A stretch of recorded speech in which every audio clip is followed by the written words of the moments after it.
ফেব্রুয়ারিতে ভারত ও শ্রীলঙ্কায় টি-20 বিশ্বকাপের আসর বসবে।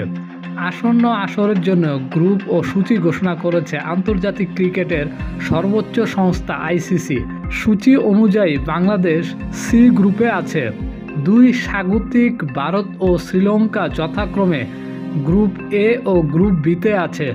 বাংলাদেশের গ্রুপে আছে দুইটি টি-20 বিশ্বকাপের চ্যাম্পিয়ন দল ইংল্যান্ড এবং ওয়েস্ট ইন্ডিজ।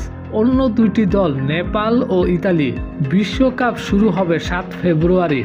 প্রথম দিনই মাঠে নামে বাংলাদেশ। কলকাতার ইডেন গার্ডেন্সে ম্যাচটির প্রতিপক্ষ ওয়েস্ট ইন্ডিজ। এছাড়া বিশ্বকাপের প্রথম দিন ভিন্ন ভিন্ন ম্যাচে ভারত ও পাকিস্তান মাঠে নামবে। কলকাতায় বাংলাদেশ খেলবে আরও 2 ম্যাচ।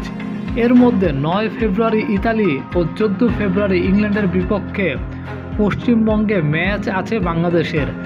নেপালের বিপক্ষে গ্রুপের শেষ ম্যাচটি 17 ফেব্রুয়ারি মুম্বাইয়ে। গ্রুপ পর্বে বাংলাদেশের কোনো ম্যাচ নেই শ্রীলঙ্কায়। ভারত গ্রুপ পর্বের প্রথম ম্যাচ খেলবে যুক্তরাষ্ট্রের বিপক্ষে মুম্বাইয়ে।